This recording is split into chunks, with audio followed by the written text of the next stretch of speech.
Hello everyone and welcome to week 2 of EDUU 607. This week, one of the course learning objectives we're focusing on is this one: the successful ability to articulate the relationship between an educational system and the economic, political, and social system it serves. How do you get there? We're going to look at a couple PDFs that really do offer some very interesting ways for each one of us to think about this relationship. And then in our study guide this week, share those key ideas and call them down to what the class decides as a peer group, as an informed peer group. What are the key takeaways?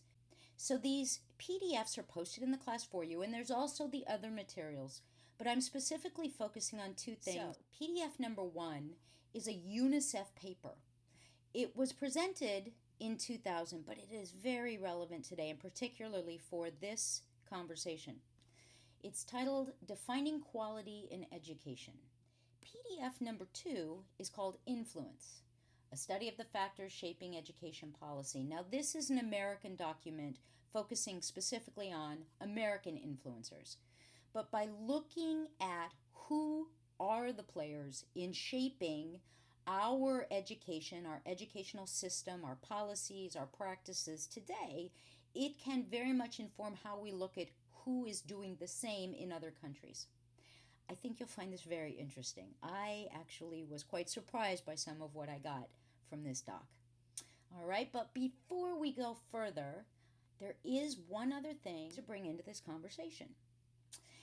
Note the date, 2012, May 2012. This was when there were all kinds of scandals going on in the U.S. related to high-stakes testing and No Child Left Behind. Campbell's Law. Social scientist Donald T. Campbell wrote in 1976, the more any quantitative, not qualitative, quantitative, numerical, the more any quantitative social indicator is used for social decision-making, the more subject it will be to corruption, pressures, and the more apt it will be to distort and corrupt the social processes it is intended to monitor. All right? So let's keep that in the back of our minds as we go forward looking for different pieces of information to synthesize together to craft our own understanding of this relationship between an educational system and the economic, political, and social system it serves. So let's go back to the first PDF, Defining Quality in Education. Now again, I am the one who put the highlights on these docs. If you download them from the web itself, you will not have any of these highlights. So if they get in your way, I apologize. I did it to try and help. So in the introduction, what you'll note are 5 key indicators, according to UNICEF, that make up a quality education. What's interesting for our study is look down here what I've highlighted. Right off the bat, we get this sentence. This definition allows for an understanding of education as a complex system embedded in a political, cultural, and economic context. Now, many people will argue the exact opposite.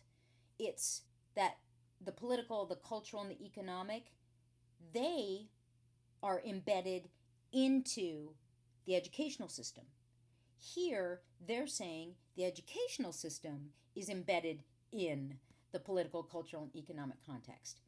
Well, I would venture to say that it's kind of like a space-time dimensional vortex. These two things are happening at the same time. This is absolute chicken and egg, both happening at the same moment in the space-time continuum. It is important to keep in mind education's systemic nature. However, these various dimensions are interdependent, influencing each other in ways that are sometimes unforeseeable. The political, the cultural, and the economic can change what happens in education on a dime in ways that are sometimes unforeseeable. This definition also takes into account the global and the international influences that propel the discussion of educational quality. Right, UNICEF are working as an international group trying to define quality for their own workers going out around the globe trying to ensure that all children are able to get this quote unquote quality education. Here are the 5 dimensions they're working toward. But take a look and think for a moment. Do you think every different political system will support every single one of these concepts for all of their learners? What about the cultural aspects of different countries? Will they support each one of these? And of course, the economic. Where does a country put its money in regard to its learners? And I don't necessarily mean only children. Adolescent learners and adult learners also have to be taken into this context of what makes up a quality education, particularly, as we all know from our reading, in a global economy that is changing at an exponential rate. All right, establishing a contextualized understanding of quality means including relevant stakeholders in their individual countries. And again, we are going to look at who is actually influencing that in the United States. And then we need to ask ourselves, are those who have this influence, are they really relevant stakeholders? Are they? And from whose perspective are they relevant stakeholders? See, it's not as straightforward as we'd like to think it is. Key stakeholders often hold different views and meanings of educational quality. There's quite a bit going on at this very moment regarding the education of history and the curriculum of the history in Japan. Like the most controversial textbook in Japan, it was this middle school textbook called the new history textbook, the Atarashii Rekishi Kyokasho, which was put out by this very conservative publisher. I mean, it was a group that got together specifically to write a conservative history textbook because they considered the mainstream history textbooks in Japan to be much too liberal and, affected by the left leanings of the Japanese Teachers Association and all of these, what they consider to be these pernicious left-wing influences on society. The fact is, the Japanese history textbooks are actually published by private companies, but then they're regulated by the government. There's an office in the Ministry of Education that goes over the private textbooks and can ask them to make certain changes. So they have this back and forth process of editing where both the more left-wing textbooks and this very controversial conservative textbook go through the editing process, and both of them have had some of the more ideological elements sort of worn down by the editing process, and they both end up a little bit more mainstream. The difference is not so much having false information in the textbooks. I wouldn't say that even this very conservative right-wing textbook had a lot of really inaccurate information in it. It's more what's left out. What things do they not discuss? So they don't mention, things like the Nanjing massacre or the comfort women issue. They don't talk about minorities in Japan very much, and that sort of thing. Who are these key stakeholders? Indeed, each of us judges the school system in terms of the final goals we set for our children, our community, our country, and ourselves. Now relate that back to our reading from week 1 in Global Issues and Comparative Ed book, where Bignold and Gayton are the editors, and we looked at doing the ideological cross, and even the very one posted in the book on page 12, child-centered, teacher-centered versus open society versus closed society. Again, not as cut and dried as we would like to think. So let's move down. Definitions of quality must be open to change and evolution based on information, changing contexts, and new understandings of the nature of education's challenges. Do you think every society, every political system would agree with that? that definitions of quality must be open to change and evolution based on this? New research, ranging from multinational research to action research at the classroom level, contributes to this redefinition.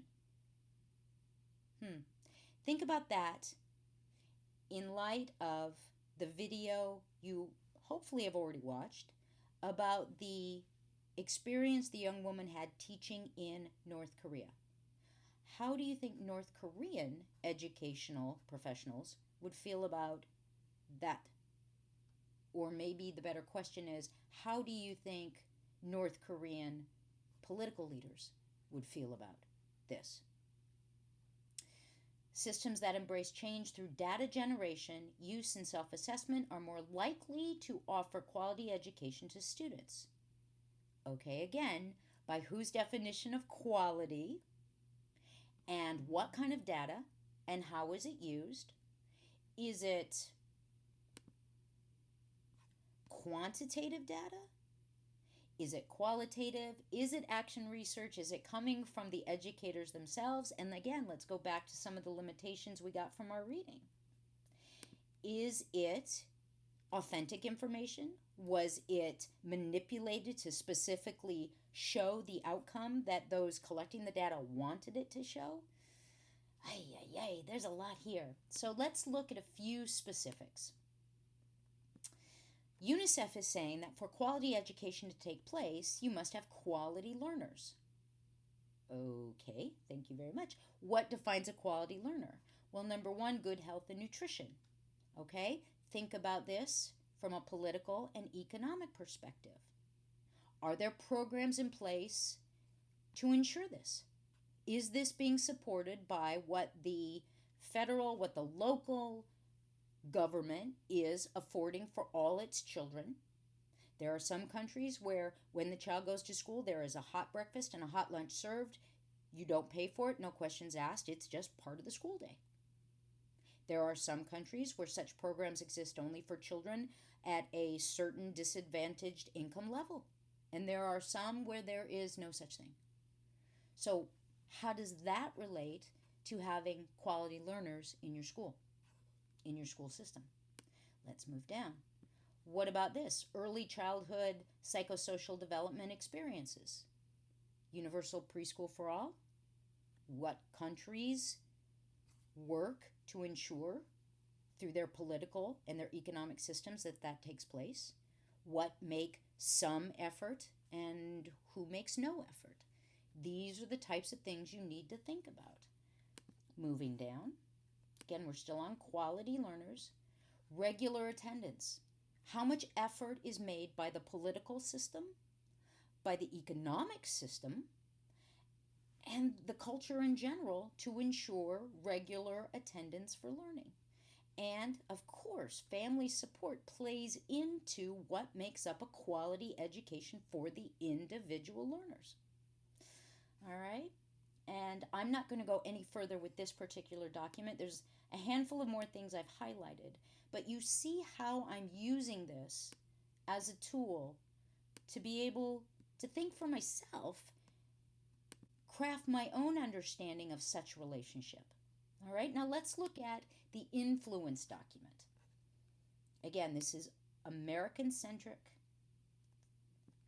Okay, so they used a two-stage survey methodology, asking leading educational policy experts to first identify and then rate, kind of the same way we are crafting our own class study guides.